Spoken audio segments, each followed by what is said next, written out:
Good morning बच्चों। आशा करती हूँ आप बहुत अच्छे होंगे, स्वस्थ होंगे।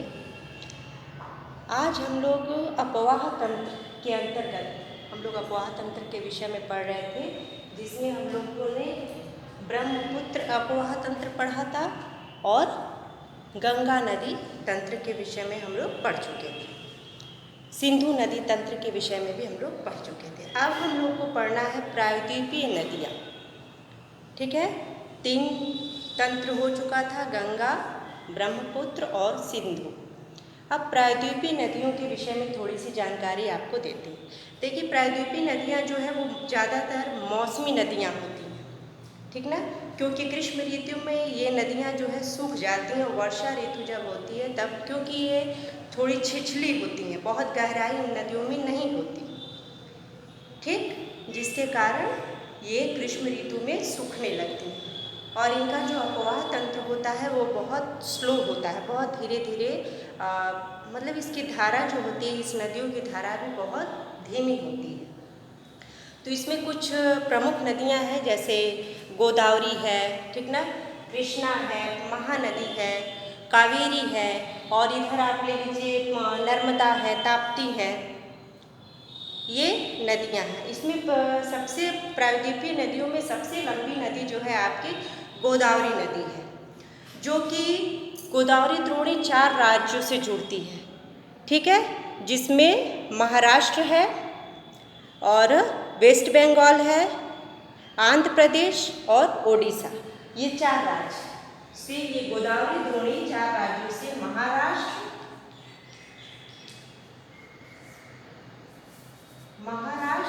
आंध्र प्रदेश, ओडिशा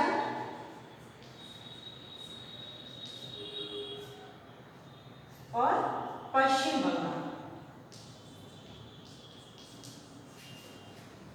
ये लगभग सबसे लंबी नदी प्रायद्वीपीय नदियों में है। लगभग 1500 किलोमीटर इसका अपवाह तंत्र है कुल मिलाकर, इसलिए इसको सबसे लंबी नदी के रूप में जाना जाता है। तो इसमें सबसे ये है कि इसका अपवाह जो है प्रवाह पूर्व की ओर में गोदावरी, महानदी, कृष्णा नदी, तुंगभद्रा और कावेरी, यानी कि पूर्व की ओर, यानी कि ये बंगाल की खाड़ी में, बे ऑफ बंगाल में ये नदियाँ गिरती हैं, ठीक ना, इधर बे ऑफ बंगाल आ जाती हैं तो इधर ये नदियाँ गिरती हैं, ठीक, यानी कि पूर्व की ओर ये नदी गिरती है और अपने मुहाने पे ये डेल्टा का निर्माण करती है। जैसे गंगा नदी सागर में गिरती है, ठीक है, पश्चिम बंगाल में, तो वहाँ पे जैसे डेल्टा का निर्माण होता है, उसी तरह से ये नदी भी अपने मुहाने पर जहाँ वो गिरती है वहाँ पे डेल्टा का निर्माण करती है। ऐसे ऐसे ये डेल्टा है, ठीक है। इसमें महानदी है, गोदावरी, कृष्णा, तुंगभद्रा, ये तीनों मिलके ये नदियाँ जो है डेल्टा का निर्माण करती हैं। इसके अलावा कावेरी नदी भी डेल्टा का निर्माण करती है। तो ये नदियों का प्रवाह जो है पूर्व की ओर होता है, यानी ये पश्चिम बे ऑफ बंगाल यानी बंगाल की खाड़ी में ये नदियाँ गिरती हैं। अब देखने की बात है कि पश्चिम की ओर कौन सी नदी का प्रवाह है। इसमें मुख्य है नर्मदा और ताप्ती, ठीक ना, नर्मदा और ताप्ती नदी जो है वो मुख्य नदी है, जिसका प्रवाह जो है अरेबियन सी में या अरब सागर में होता है। प्रवाह पश्चिम की ओर होता है। इसके अलावा इस छोटी छोटी नदियाँ भी हैं, जो कि कुछ छोटी छोटी नदियाँ भी हैं जो कि पश्चिम की ओर प्रवाह है, यानी बे ऑफ बंगाल अरेबियन सी में वो जाके गिरती हैं। तो मुख्य नदी प्रायद्वीपीय नदियों में जो गिरती हैं कहाँ, अरेबियन सी में, वो प्रमुख नदी है नर्मदा और ताप्ती। क्वेश्चन में ज़्यादातर आता है कि अरब सागर में गिरने वाली 2 नदियों के नाम बताइए। तो अरब सागर में मुख्य 2 नदी है, नर्मदा और ताप्ती, ठीक। इसी तरह से बंगाल की खाड़ी में गिरने वाली नदी है प्रायद्वीपीय नदियों में गोदावरी है, महानदी है, कृष्णा, तुंगभद्रा और कावेरी, ये नदी मुख्य है। अब देखिए, नर्मदा जो है अमरकंटक की पहाड़ी से निकला हुआ है, ठीक ना, अमरकंटक की पहाड़ी से नर्मदा नदी का उद्भव है। और इसी तरह से ताप्ती नदी है, सतपुड़ा नदी सतपुड़ा की पहाड़ियों से ताप्ती नदी निकली है, और गोदावरी नदी है। और सतपुड़ा की पहाड़ी से इसमें जो है आपका नर्मदा नदी जबलपुर में एक ये जलप्रपात भी बनाती है जहाँ पे धुआंधार जल गिरता है, वो नर्मदा नदी पर ही स्थित है। भेड़ा घाट जिसको आप सुने होंगे, भेड़ा घाट जिसको कहा जाता है, वहाँ जलप्रपात का निर्माण होता है। तो वो अमरकंटक की पहाड़ी से ही निकली हुई है, ठीक ना। और वहाँ बहुत सारे लोग भारत के या बाहर से भी लोग आते हैं उस जलप्रपात को देखने के लिए। तो इस तरह से जो नर्मदा द्रोणी है वो अमरकंटक की पहाड़ी से निकली है। नर्मदा ताप्ती द्रोणी सतपुड़ा की पहाड़ी से निकली है।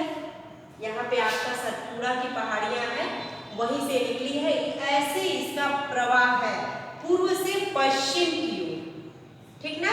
ऐसे ये भी है, अमरकंटक की पहाड़ी से निकली है, तो ये भी पूर्व से पश्चिम की ओर इसका प्रवाह है नर्मदा नदी का भी, ठीक। इसलिए ये जाके अरेबियन सी में या अरब सागर में जाके ये नदियाँ गिरती हैं। गोदावरी द्रोणी प्रायद्वीपीय, जैसा कि मैंने बताया था, प्रायद्वीपीय नदियों में सबसे लंबी नदी है, सबसे बड़ी नदी है ये, और जो कि इसका अपोहा तंत्र प्रायद्वीपीय नदियों में सबसे बड़ा है। 4 द्रोणी, यानी ये द्रोणी जो है 4 राज्यों को मिलाती है, महाराष्ट्र, आंध्र प्रदेश, ओडिशा और पश्चिम बंगाल। इसी तरह से महानदी है। महानदी का देखें, ये भी डेल्टा का निर्माण करती है, ठीक ना। डेल्टा का निर्माण ये भी करती है महानदी, और ये ओडिशा से निकली हुई है, और पूर्व से पश्चिम से पूर्व की ओर इसका प्रवाह होता है, और यहाँ पे ये डेल्टा का निर्माण करती है अपने मुहाने पे, मुख पे, जहाँ से वो बे ऑफ बंगाल में गिर रही है, वहाँ पे वो डेल्टा का निर्माण करती है। यदि ऐसे आपको मुहाने पे दिखेगा ऐसे कटा कटा, तो वो डेल्टा बना हुआ होता है, ठीक ना। ये डेल्टा है, डेल्टा का निर्माण करती है। डेल्टा मीन्स क्या होता है कि नदियाँ जो अपने साथ अवसाद ले आती हैं, ठीक ना, अपने साथ नदियाँ कुछ न कुछ अवसाद लाती हैं, बालू ले आएगी, बजरी, बालू, मिट्टी, कंकड़ सब अपने साथ लाती है, तो उनकी वेग इतनी धीमी हो जाती है आते आते, ठीक ना, इतना स्लो हो जाती है कि वो जो अपने साथ अवसाद लाती है वो अपने पीछे छोड़ती जाती है, और स्वयं को कहाँ विलीन कर देती है, बे ऑफ बंगाल में। तो इसी से, इन्हीं अवसादों से डेल्टा का निर्माण होता है। जैसा कि आप जानते हैं सुंदरवन का डेल्टा भी ऐसे ही बना है, वहाँ पे ज्वार नद का भी निर्माण होता है, ठीक ना। डेल्टा समझ में आ गया किसको कहते हैं? नदियाँ अपने साथ अवसाद लाती हैं, और नदियों का वेग, शुरू में नदियों का वेग तेज होता है, लेकिन फिर धीरे धीरे उनका वेग जो है बहुत धीमे हो जाता है, जिसके कारण जो अपने साथ वो अवसाद लाते हैं अपने पीछे छोड़ती जाती हैं, और उसी अवसादों से डेल्टा का निर्माण होता है। ये ऐसे डेल्टा है, और इसके बीच में से ये पानी निकलता है। ये सब क्या है? अवसाद है। अवसादों पर टीले की तरह लग जाता है, और उसके बीच में से पानी धीरे धीरे बे ऑफ बंगाल में जाके गिरती है, ठीक। तो ये आपका महानदी द्रोणी हो गई। महानदी द्रोणी की कुल लंबाई है 860, ठीक ना, 860 किलोमीटर महानदी की, महानदी द्रोणी की है, और 1500 मैंने कहा था किलोमीटर गोदावरी द्रोणी की, ठीक ना, 1500 गोदावरी द्रोणी की, और 860 किलोमीटर जो है आपका महानदी। ये छत्तीसगढ़ की उच्च भूमि से निकलती है। छत्तीसगढ़ में पठारी क्षेत्र है, वहाँ से ये निकलती है, ठीक। और उसके बाद बे ऑफ बंगाल में जाके मिल जाती है।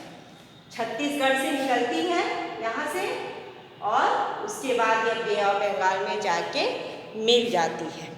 और इस नदी की लंबाई 860 किलोमीटर है, और यह जो द्रोणी है ओडिशा के अलावा महाराष्ट्र में सक्रिय होती है और झारखंड में फैली हुई है। इसी नदी के माध्यम से झारखंड, महाराष्ट्र और छत्तीसगढ़ में, उड़ीसा में आपके सिंचाई की सुविधा मिलती है इस नदी के माध्यम से। अब इसके अलावा है कृष्णा द्रोणी, ठीक ना, ये आपका यहाँ पे कृष्णा द्रोणी है। तो कृष्णा द्रोणी जो है ये दक्षिण भारत की नदी है और इसका उद्गम जो है महाराष्ट्र के पश्चिमी घाट से हुआ है, ठीक ना, ये पश्चिमी घाट है और ये पूर्वी घाट है। तो ये महाराष्ट्र के, इसका उद्गम महाराष्ट्र के पश्चिमी घाट से हुआ है कृष्णा नदी का, ठीक। और इसमें यह नदी जो है, ये भी नदी बे ऑफ बंगाल में जाके गिरती है और डेल्टा का निर्माण करती है अपने मुहाने पे, कृष्णा नदी भी।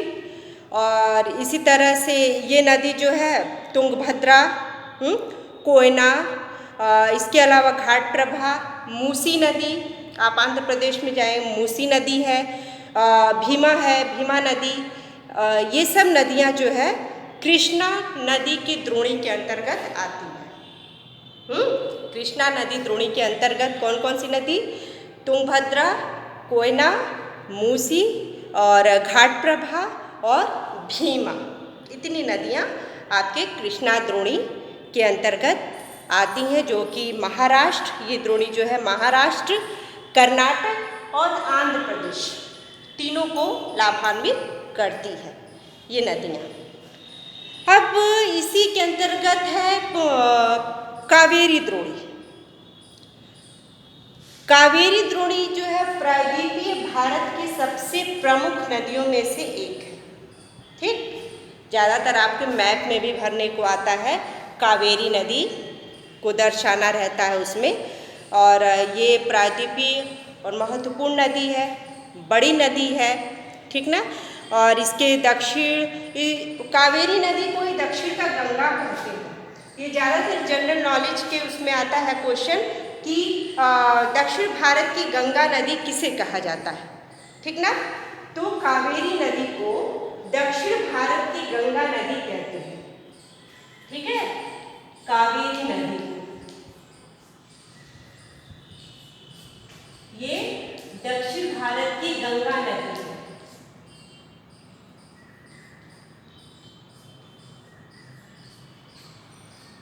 गंगा नदी इसको कहा जाता है, कावेरी नदी।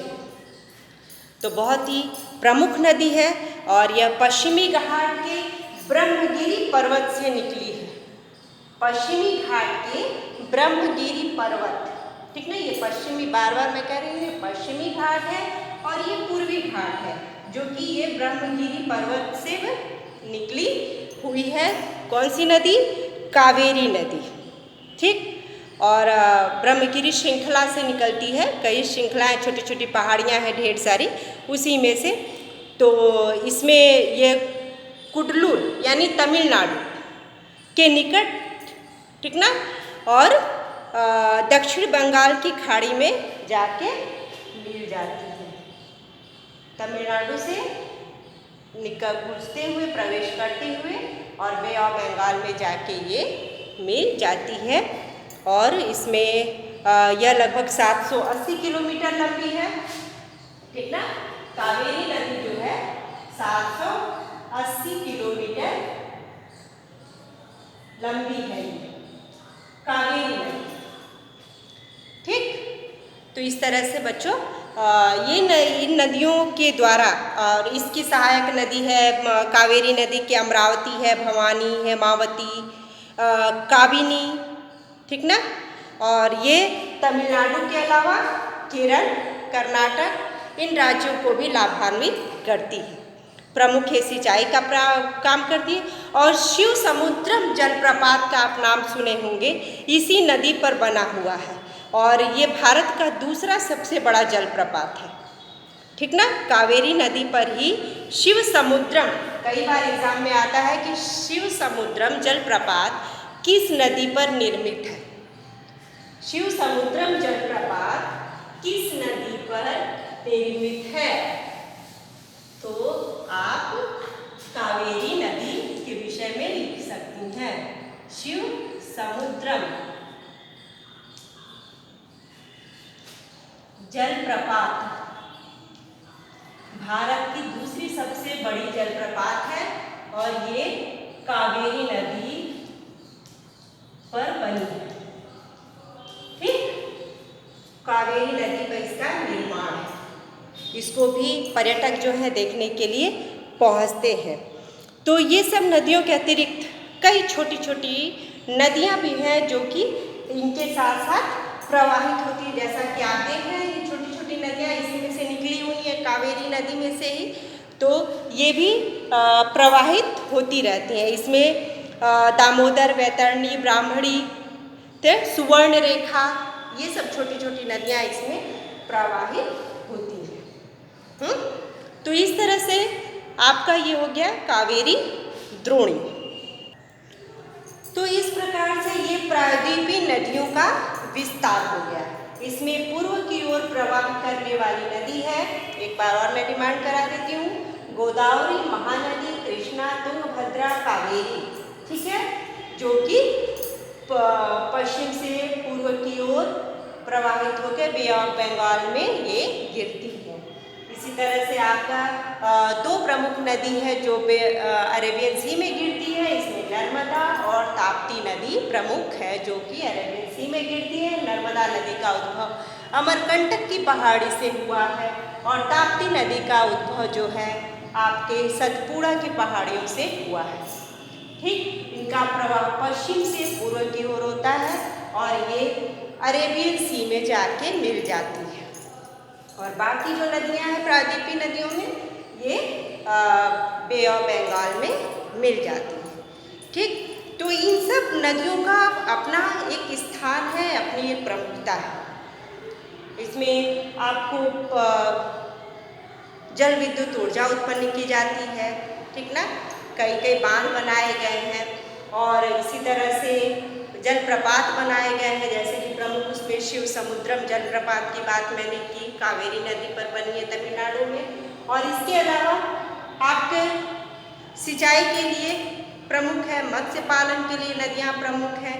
इसमें आपका जल प्रवाह बहुत धीमी गति से होता है, इसलिए इसके माध्यम से व्यापार नहीं हो पाता नदियों के माध्यम से, क्योंकि इसका जल प्रवाह जो है बहुत धीमा होता है। तो इस तरह से बच्चों ये हम लोगों ने पढ़ा है आज महानदी द्रोणी, ठीक है, नर्मदा द्रोणी, ताप्ती द्रोणी, गोदावरी द्रोणी, कृष्णा द्रोणी, कावेरी द्रोणी। ठीक, इतनी द्रोणियों के विषय में पढ़ा। अब थोड़ा सा बता देते हैं, इसके बाद एक पॉइंट है झीलें। ठीक ना, झील किसको, बे ऑफ बंगाल अरेबियन सी भी एक झील ही है जिसका आकार जो है बहुत बड़ा है और इसका पानी जो है कभी सूखता नहीं। ठीक ना, इसको भी हम झील कह सकते हैं क्योंकि ये महासागर तो है नहीं, सागर है, तो एक ये झील का ही रूप है। ठीक, और कुछ झीलें जो होती हैं वो वर्षा ऋतु में भर जाती हैं और ग्रीष्म ऋतु में सूख जाती हैं क्योंकि उसमें पानी का प्रवाह कम होता है, जल जो है उसमें कम होता है, इसलिए ऐसा होता है।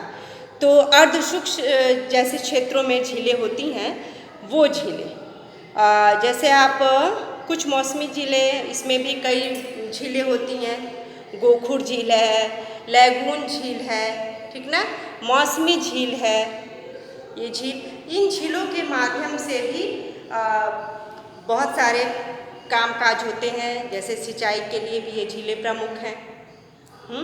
और उन झीलों पर भी आपका लैगून झील आप सुने होंगे, चिल्का झील के बारे में सुने होंगे, पुलिकट झील ये भी सुने होंगे, कोलेरू झील है, पुलिकट झील, कोलेरू झील जो है आंध्र प्रदेश में है।